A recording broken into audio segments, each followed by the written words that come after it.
Paragraphe 16. Et puis aussi. Puis aussi. Nous avons aussi une crise dans la ville, dans la vie de famille. Mais si y a, dans la vie de famille, il y a la crise, comment on peut avoir une bonne assemblée? Comment pouvez-vous être béni dans mon foyer?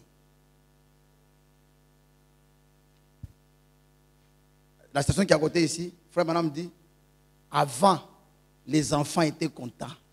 Ils savaient que le papa et la maman s'aimaient.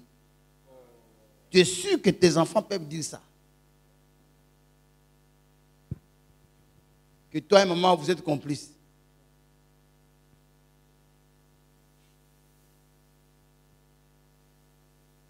C'est pourquoi, frère madame dit, ne parlons pas de la délinquance juvénile, parlons de la délinquance parentale.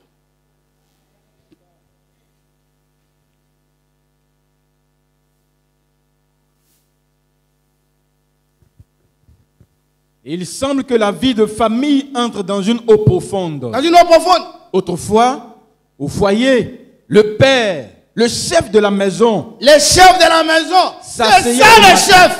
Les chefs, c'est les prédicateurs.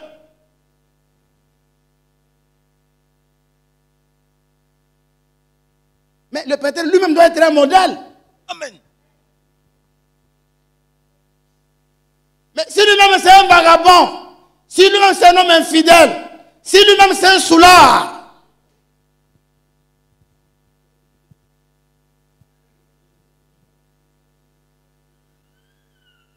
mais si lui-même vient se battre avec sa femme. Amen.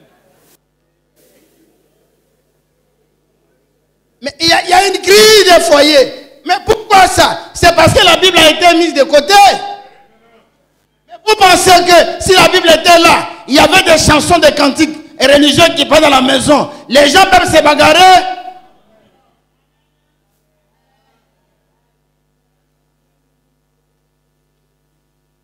La vie de foyer. Oui, frère.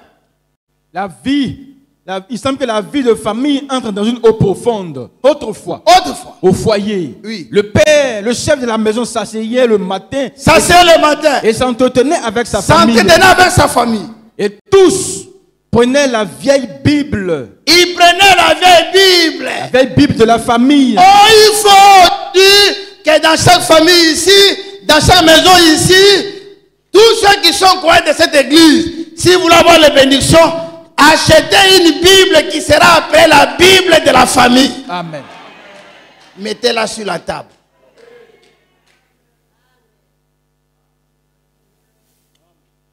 Si nous voulons vaincre Satan complètement, avoir une délivrance totale. Josué n'a pas fait parce qu'il avait manqué l'enthousiasme. Il a lancé quelques flèches. Mais le problème que nous avons mérite beaucoup de flèches. Amen. Et lisait juste un peu. Et s'assemblaient tous autour de la table et priaient. Oui. On ne voit plus cela. On ne voit plus cela. Et à la fin de la journée. Après que maman avait fait la vaisselle. Avant que maman ait fait la vaisselle, ils se rassemblaient à l'intérieur. Lisaient quelque chose de plus dans la Bible. Ils lisaient quelque chose de plus dans la Bible. Et priaient avant d'aller au lit. Au lit. Comment allez-vous prier ensemble alors que vous ne vous parlez pas? Mais c'est quelle famille?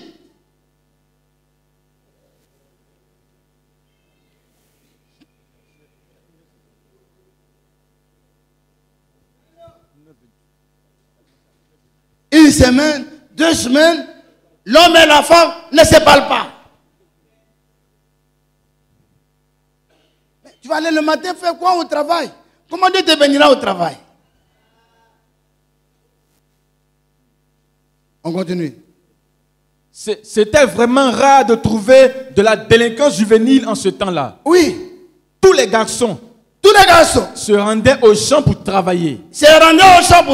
Et les filles aidaient maman à faire la vaisselle et la lessive au ruisseau. Oui. Mais aujourd'hui, nous appuyons juste un petit bouton. Et toutes les assiettes sont lavées. Oui. Et maman prend la voiture. Mais vous avez des femmes aujourd'hui incapables de faire des ménages. Amen. Il n'a qu'un seul enfant. Il faut qu'il y ait des servantes.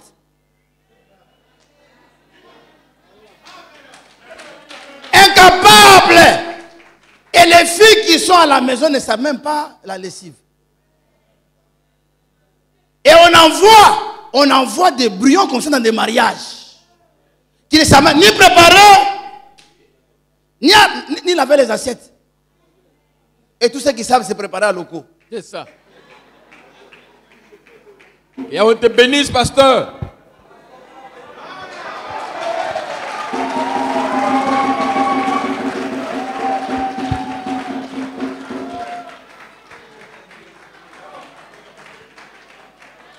Mais comment pouvons-nous avoir des bons foyers si les hommes et ceux qui se marient et les femmes qui se marient eux-mêmes n'ont pas été préparés pour le mariage? That's right. Parce que pour aller au mariage, il faut avoir un modèle. Mais ce modèle, il n'a pas eu en famille.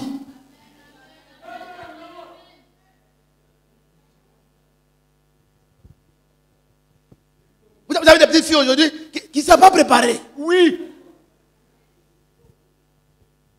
Parce qu'il y a la facilité, on peut appuyer un bouton et on va laver les assiettes.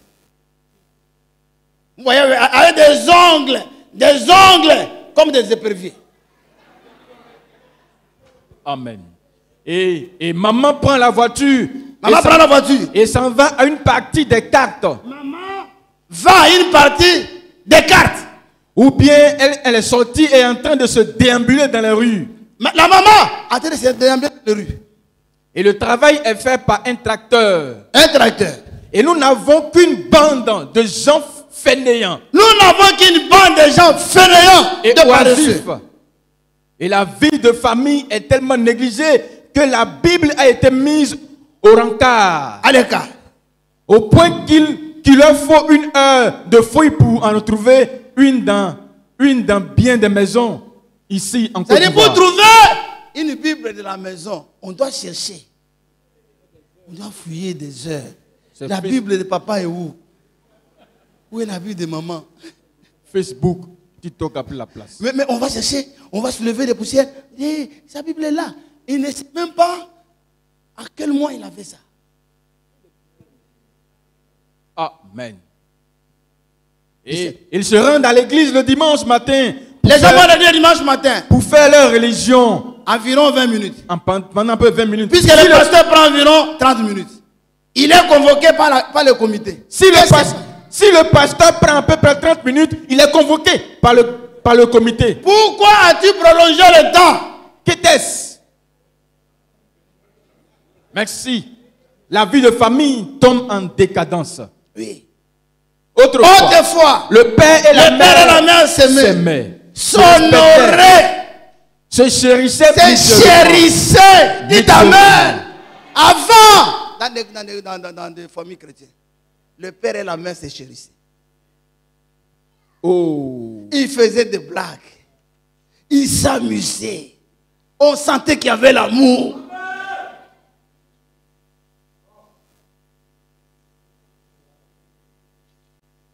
Des fois, la mère pouvait s'arrêter comme ça, comme j'ai vu dans un film là, elle s'arrêtait comme ça, et puis faire ça au papa. C'était la joie. Et les enfants voyaient que papa et maman s'aiment. Aujourd'hui, papa et maman s'agressent. C'est-à-dire, il y a deux partis politiques dans une même maison.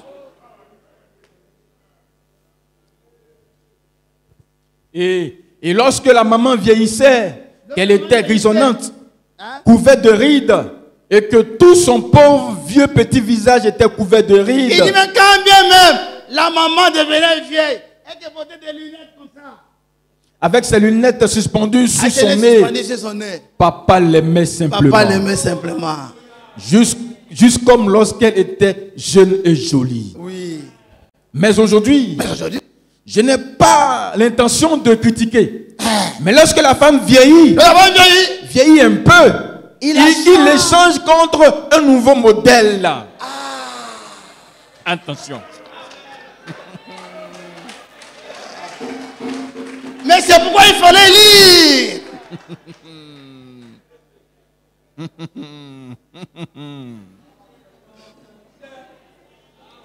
Il semble que c'est la tendance. Et il semble que c'est la tendance. Comme on change de voiture. On change de voiture. Ou n'importe quoi d'autre. Oui. Il semble que c'est ce véritable amour familial n'existe plus. Il n'y a plus d'amour familial. Familial dans des foyers.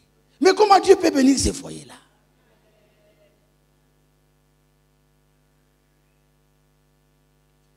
Comment Dieu peut bénir ces foyers?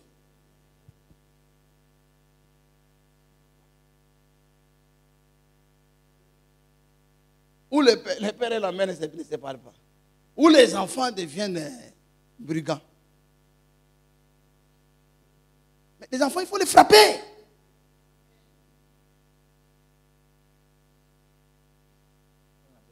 Les enfants, il faut les frapper. La femme de frère m'a appelé, il a dit, mais son enfant n'écoute plus.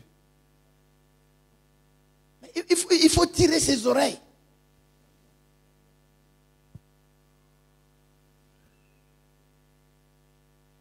Oui, l'enfant se comporte.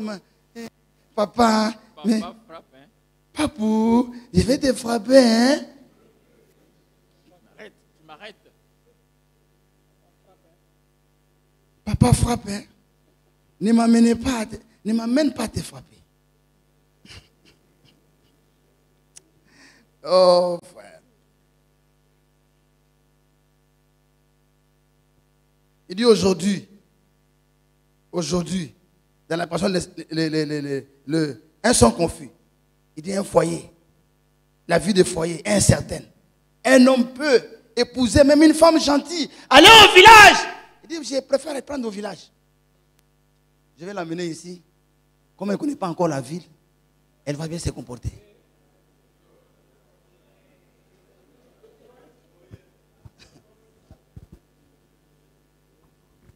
Il dit, prenez-la de la campagne, ici où elle n'est pas suyée, mettez-la dans une maison, mettez une télévision, et bien vite, vous savez, à rentrer à la maison, elle agit comme ses vedettes de cinéma.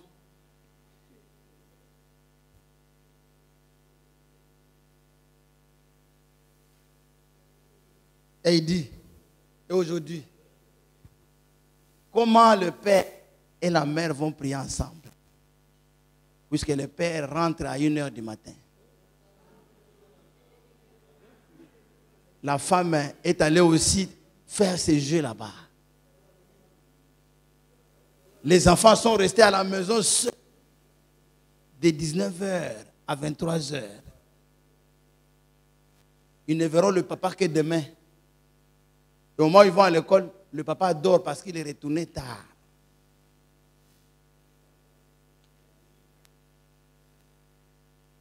Chercher l'argent, c'est Dieu qui donne l'argent.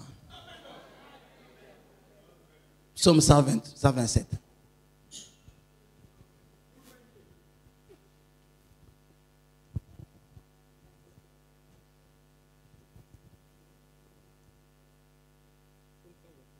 « 127. Élisée, frère Élisée, cherchez l'argent. Voilà le verset.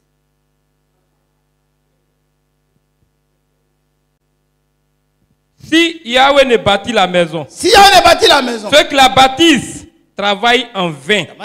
Si Yahweh ne garde la ville, celui qui la garde veille en vain. En vain vous levez-vous matin. Vous couchez-vous tard. Et mangez-vous le pain de douleur. Il en donne autant à ses bien-aimés pendant leur sommeil. Si tu prends la flèche là, tu remets la Bible dans la maison là, tu peux avoir la nourriture au lieu d'aller te fatiguer.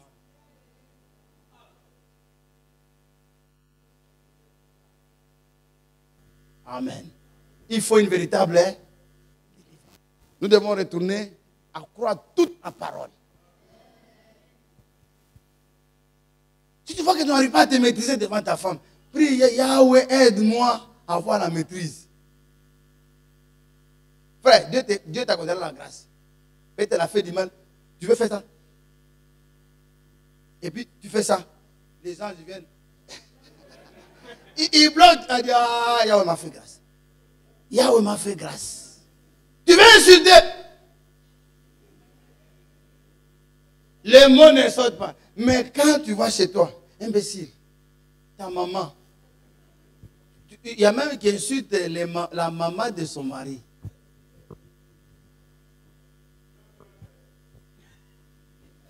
Ça, ce sont des femmes maudites. Maman qui a accouché l'homme. Tu aimes l'homme plus que sa mère. Amen. Il faut vous armer des flèches. Des flèches de... C'est-à-dire la maladie, le péché. Le péché. La souillure. La souillure. Tout ça, il faut prier. Il n'y a pas un problème impossible. C'est ça.